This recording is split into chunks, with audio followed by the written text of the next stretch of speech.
سو وخت کې به چې مونږ عموما داسې کتل نو مونږ به وایو چې یاره که د پاکستان د ملک دشمن نمبر 1 ملک چې دی نو هغه به انډیا به وګڼلې کېده، بیا اسرائیل به پکې هم راغی. څه ټایم کې خلکو به وایي چې یاره اسرائیل زموږ دشمن ملک دی. اصل اوس په موجوده ټایم کې چې دا کم حالات روان دي نو مونږ ته داسې ښکاري چې په موجوده ټایم کې زموږ یو غټ دشمن ملک چې دی نو هغه افغانستان هم دی.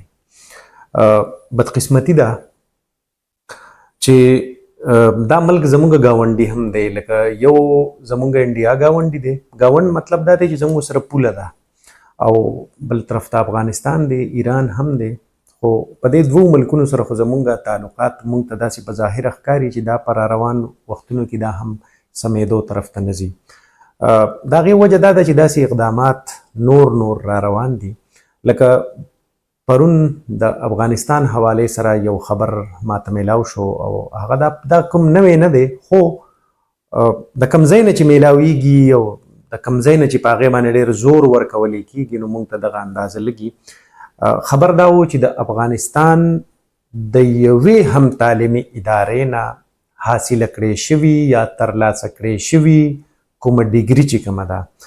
دا به د پاکستان په یوه سرکاري یا په نجي اداره کې د قابلیت په توګه باندې یا د ډیګرۍ په نظر به دې ته نه کتلی کېږي. دویمه خبر په دغې خبر کې دا و چې د افغانستان نه حاصله کړې شوي یا ترلاسه کړې شوي ډیګري چې کومه ده نو هغه به په پاکستان کې به په دې باندې هیڅ قسمه ملازمت نه میلاویږي، نوکري به پې نه میلاویږي، هغه که سرکاري وي او که نجي وي. او دریم خبر په دې کې دا دی چې د افغانستان د کومې تعلیمي ادارې نه حاصله کړې شوي ډیګري به HEC هم نه قبلوي. یعنی دلته کې چې کوم هایر ایجوکیشن کمیشن دی، کوم چې د نورو ملکونو نه ډیګریانې خلک وکړي نو د هغې سره بیا د HEC یو ټیسټ پاس کوي دلته، نو وایي چې دغه به HEC به د دغه کسانو نه ټیسټ هم نه اخلي. په دې کې اوس یو خبره بله دا ده چې دا څنګه چې ما تاسو ته ووایي چې د کوم ځای نه راځي دغه معلومات او د کوم ځای نه پې ډېر زور ورکولی کېږي نو بیا د دې په نتیجه کې د فیډرل ایجوکیشن اینډ پروفیشنل ټریننګ وزارت چې کوم دی د دې باقاعده یو خط لیکلی دی، د دې د سیکټري یو خط لیکلی دی او هغه یې HEC چیرمین ته لیکلی دی. په هغې کې ورته دا ویلي دي همدغه خبرې چې د افغانستان نه به د نن نه بعد چې کومه ډیګري راځي نو هغه به د ډیګرۍ په توګه نه ګڼلی کېږي، هغې ته به د ډیګرۍ درجه نه ورکولی کېږي. او بل یې ورسره بیا دا دغه کړی دی چې کومو خلکو د وړاندې نه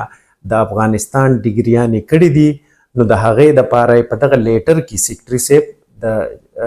HEC چیرمین ته ویلي دي چې تاسو به داسې وکئ چې د ستمبر میاشتې یعنی د راروانې میاشتې تر د منځ پورې یعنی د 15 ستمبر پورې به تاسو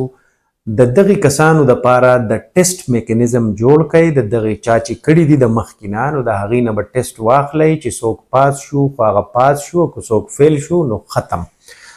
او په دې کې پکې بیا دا هم ویلي دي چې تر اوسه پورې چې چا کوم ډیګریانې اخیستې دي نو هغې ته دي د 6 نومبر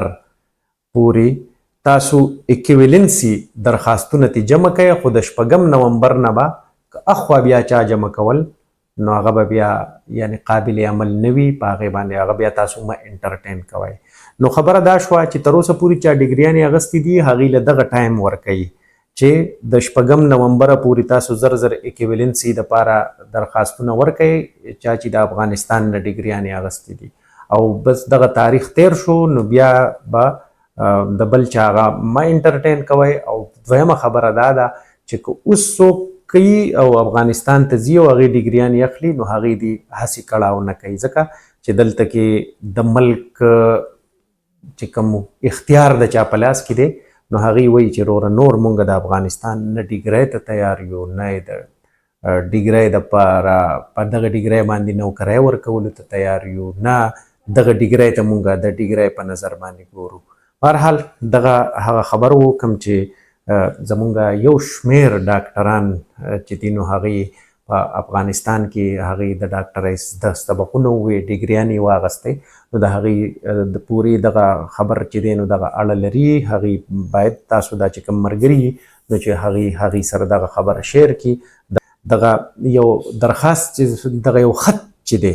دغه کم چې فدرل سیکریټري چې سی ته لیکلی دی هم په دغه خط باندې به عمل کیږي او هم په دغه خط باندې به تاسو د دغه خپل مرګرو سره شیر کړئ دغه کې چې کم تاریخونه ورکړي شوي یا زما په ویلاګ کې چې ما کم تاریخونه ورکړي دي نو په دغه تاریخونو باندې دی باید دی زر تر زره ځان دغه ته ورسي او نور خو هغه خبره ده کنه چې